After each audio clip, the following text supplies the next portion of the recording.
Major exports and imports of ancient India.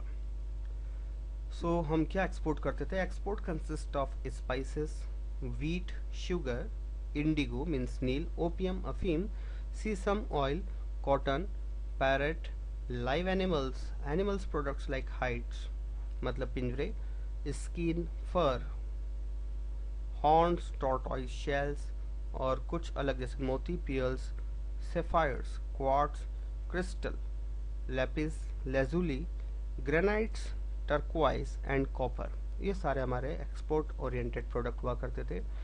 हम import बहुत ही कम चीज़ें करते थे जो हमारे देश में प्रोड्यूस नहीं होती थी। We were import like horse, animal product, Chinese silk, flax, flax एक मतलब जूट, लिनन जो कि क्लॉथ मैन्युफैक्चरिंग में काम आता है। We were importing wine, gold हमारे देश में नहीं प्रोड्यूस होता था तो गोल्ड हम लेते थे। हर एक जो प्रोडक्ट हम वही प्रोडक्ट लेते थे जो हमारे देश में नहीं होता था। तो we were getting the gold against export, silver, tin, it was a metal, copper, lead, rubber, coral, glass, amber, ये all these products we were importing at that time. So we were importing only that what we were not producing. So let's start the next topic. Position of Indian subcontinent in the world economy first AD up to the 1991. So start करते हैं. Number first, biggest economy. It means India was the prosperous economy of earlier times.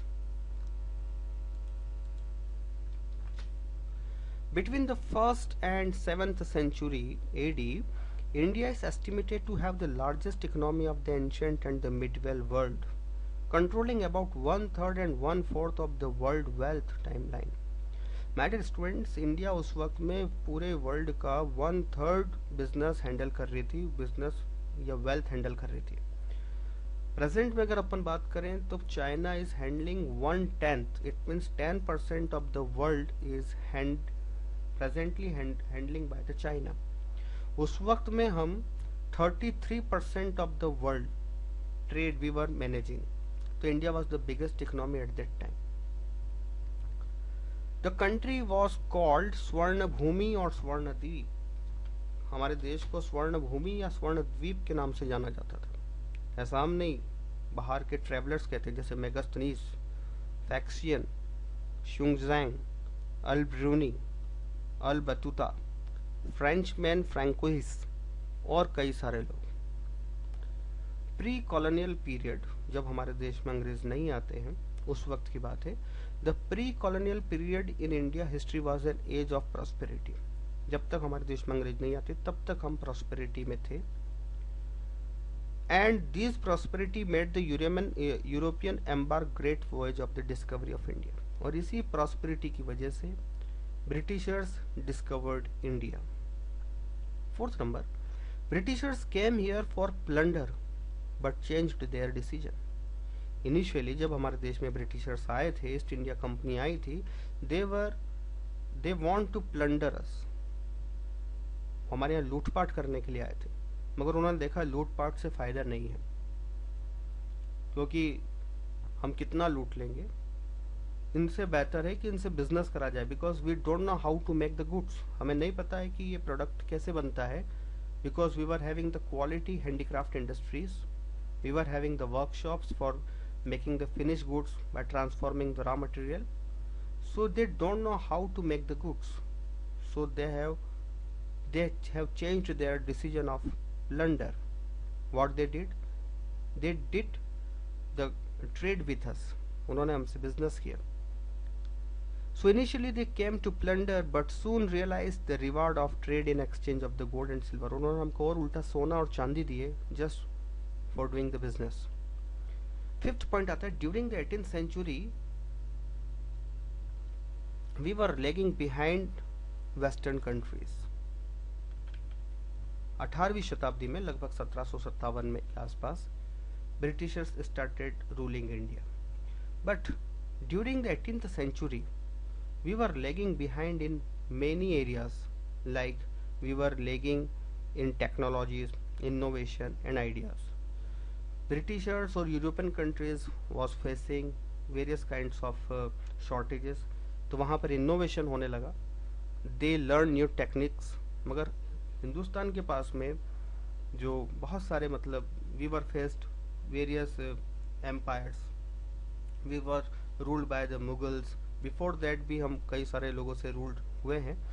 सो हमारी economy उस वक्त थोड़ा सा पिछड़ गई थी during the 18th century.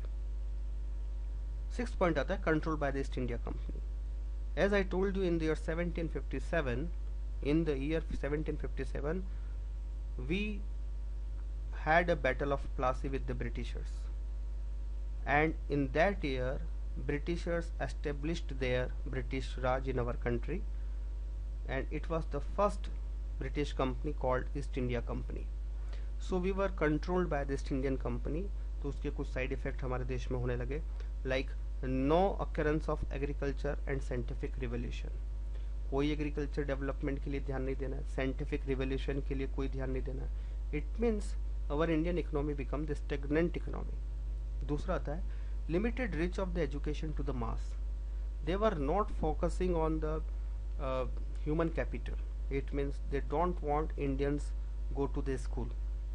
Hence हमारे देश में जो स्किल जो एक जनरेशन टू जनरेशन से ट्रांसफर हो रही थी वो रुक गई। We were become illiterate, unemployed. Third आता है population growth. Continuously we were facing the population explosion problem. It was the problem we were facing at that time. Fourth point आता है preference to machine over the manual skills.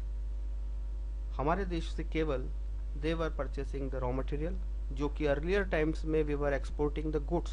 It means finish goods we were exporting, we were not exporting any kind of raw material, we were exporting the finished goods from the India. But what happened during the British Raj, we start exporting the raw material because of the control of East India Company, and they were transform that goods into the finished goods and sell to the Indian markets. Hence the East India Company made the Indian company as a feeder economy. Feeder economy means the supplier of raw material. So it is all about the first section of the history of trade and commerce in ancient India.